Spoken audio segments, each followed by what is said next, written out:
Saxon's Trig, lesson 57, is about phase shifts and period of sinusoids. And it begins on page 375. You have heard before me talk about the period being one rotation of the curvature, the unwrapping of the circle.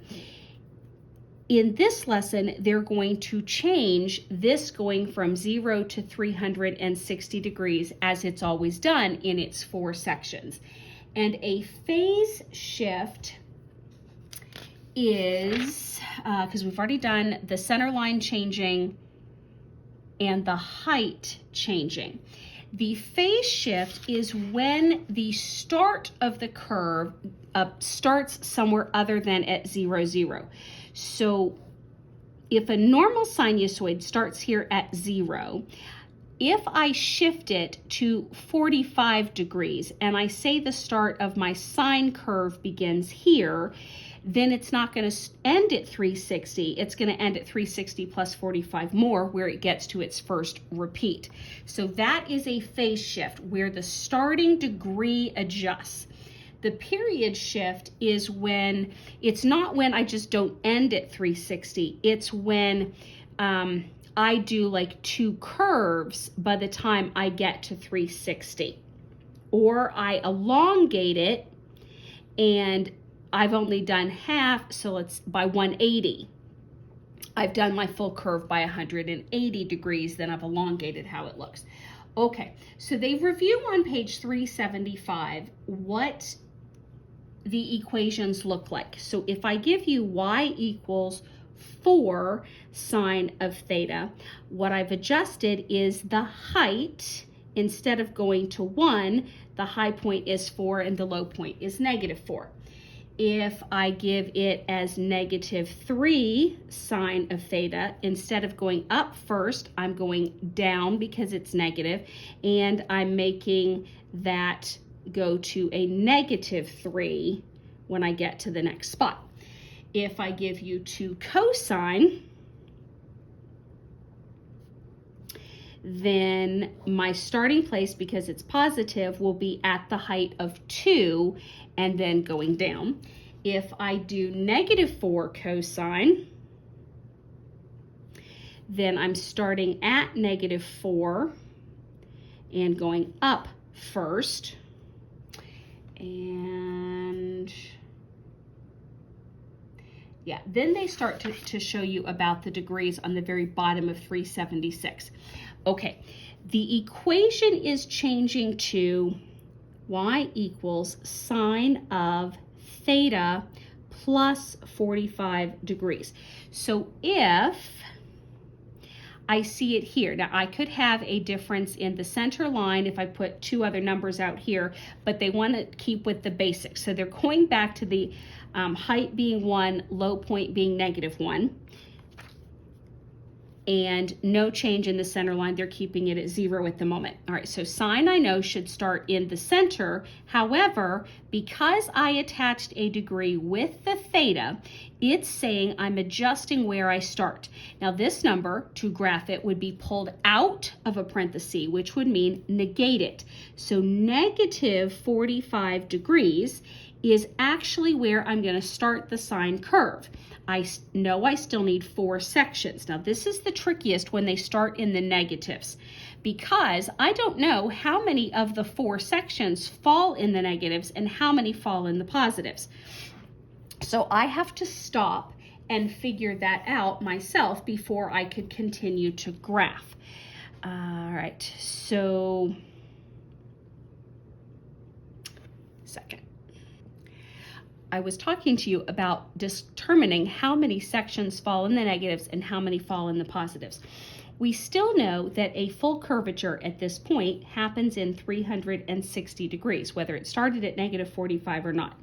And it's 4 sections. So I would divide that by 4. But see, I already know this based on the 4-quadrant grid, that that's 90 degrees in each section. So if I'm adding 90 to -45, is my next one going to be in the positive section or the negative section? Well, 45 negative, oh goodness, to get to 0. Yes, you're using up 45 to get to the 0, and you have more than that to get to the 90. So your next section is going to be in the positives, and that tells you that your remaining ones will also be in the positives. So this would, by the time you get to the next section, be at, it was positive, yes, peak here, low point, and return. So your curve still looks the same as it always did. It's just now it's shifted to begin at negative 45 degrees. Okay, now you got the basics of that. Example 1 says, write the equation of a sinusoid, of the sinusoid shown here as a sine curve. Okay, now they have to start telling you, because it's no longer starting at the center. I don't know whether I'm actually supposed to start at this dot or at this dot, unless they tell me sine curve. And then, since it's telling me sine curve, I know I need to start at the center. Maybe it's this one at the center.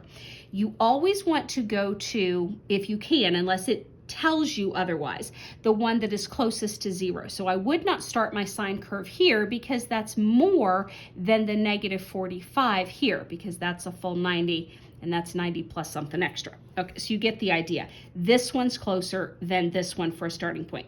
So they need to tell me, am I starting here, or am I starting at a high point or a low point? Because I know I'm shifting things now. They're going to clarify. So they want it as a sine curve with a phase angle. That's obviously because we've changed where it started.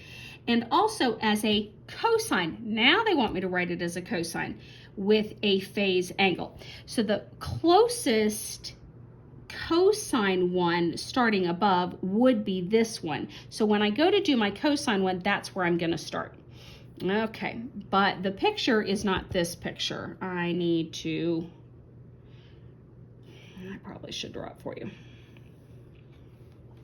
All right, so I've got a 4, a 6 for the high point, 2 for the low point. They have a negative 60 degrees starting here, 30 degrees, 120 degrees, 210, 300, and then just because it's not really your next section, but they go ahead and label 360, which is where the normal curve should have ended, so they just kind of labeled it there. They do give me my arrow and my theta, positive theta, so that I know what I'm dealing with. And now this one, so 30 is a high point, 120 is a cut through, 210 should be the low point, yep.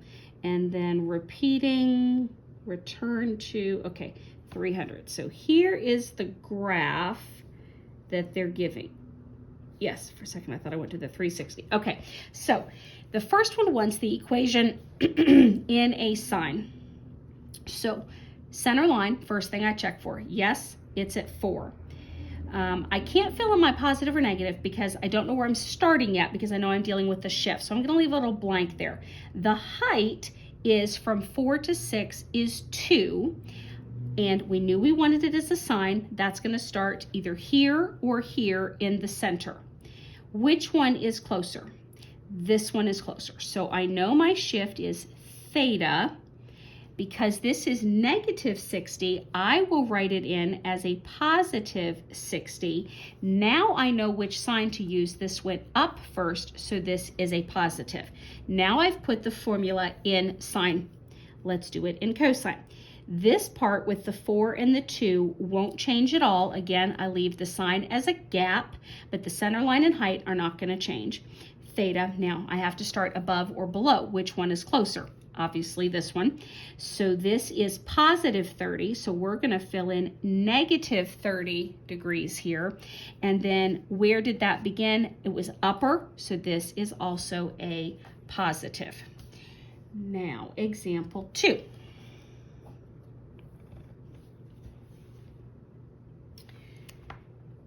Negative 5, negative 7, negative 6, And because there weren't all kinds of grid lines, that -6 was, and they also darkened it, that one seemed a whole lot easier to figure out.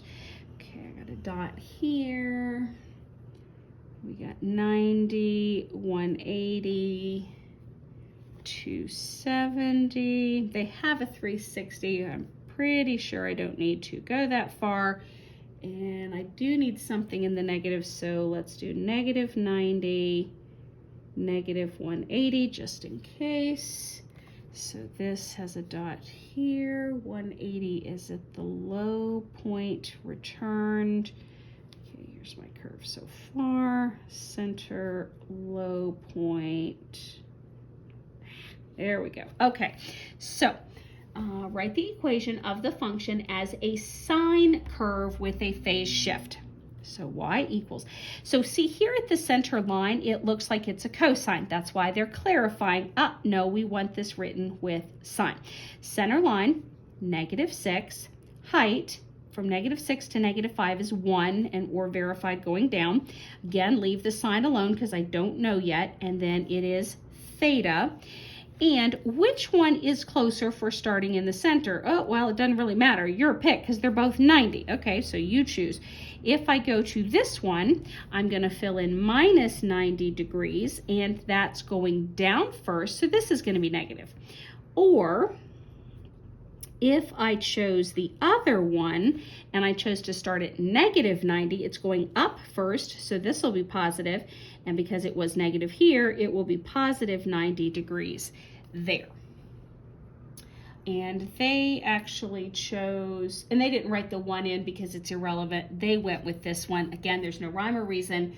You just have to do. Now, then they shift gears to the other part that I talked about, which was the period change. All right. Yeah, I've already explained it, so let's jump to the page 378 actually shows you, sorry, that paper there, hang on a second. Okay, on page 378, they show you what I was talking about there so that you can get a very clear picture of how tight or how wide the curves are falling. And in one of the earlier examples, when I was first starting it, I said, you know, you need 4 sections that deal with 360 or with 2 pi, because either one is a full curvature. So what you're going to do to find the value that you need to fill into the equation is you're going to take whatever these are and you're going to divide them by whatever the curve actually does one rotation in. Now, how does that go into the equations? So if you had y equals 10 plus 2 sine of this kind of a change to the period is going to fall as a number in front of your theta. So before the center line, height, and then if you have a number attached with the theta, you have the period shift. If you have the phase shift, obviously that's then in a parenthesis with a plus or a minus and your other degree. So now you kind of have the basis for, and this is the most changes they can make to these. There aren't others later to come, so this is as bad as it gets. Write the equation of the curve in example 3. Okay, low point 8, center 10, high point 12, and they started in the center. I'm going to do 1, 2, 3, 4, 5, 6. I'm going to do 8 to have 2 rotations. All right, so they're full, so high point, low point, middle, low, return, then repeat, and return. So my curve is looking like so, and one full rotation stopped here, and when you look at what they gave you, that's 90 degrees right there. The next one ended at, 180. Now they still continued on in their picture. I didn't draw the full thing because you're getting the idea here. So one rotation happened in 90 degrees. How many of these would you have by the time you got to 360? Well, if I did 2 of them by the time I got to 180, I know that that's 4 full things. I get the same information when I do 360 divided by my first turn ended in 90, or if it was in radians, do 2 pi divided by that, and that's going to be 4. So that's how I know how many times will I get a full curve by the time I reach 360. 4 times. So this has shortened up this wave. So it's very tight, and then if I had a fraction, it would have elongated it and made it much longer. All right, so where would that go into an equation? So let's start with our y equals center line 10, height is 2, and they don't need to tell me what they want. I'm going to go based on the picture. It's starting in the center, sine went up first, so I know that's a plus, and I'm not shifting where I started, so I won't have a parenthesis with my theta, but I know that I fill the 4 in front of, so it's 2 sine of 4 theta. That's that one's answer. Example 4 gives us, and as you want to guess, they're going to elongate this one. So center, -10, -7, -13. Started here. We clearly need 4 sections to have at least one curve. So by the time they got back to the peak here, I can go ahead and draw the curve. They've labeled this one at pi. So I'm going to figure out by doing 2 pi divided by, it did it in pi. The pi's cancel, so that tells me 2. So by the time I would get to the 2 pi, I will have done 2 full rotations, whereas this one did 4. All right, and now filling in y equals center line -10. From -10 to 7 is a height of 3. It started above, making it plus. Starting above makes it cosine. The 2 fills in front of the, oh, I forgot to look.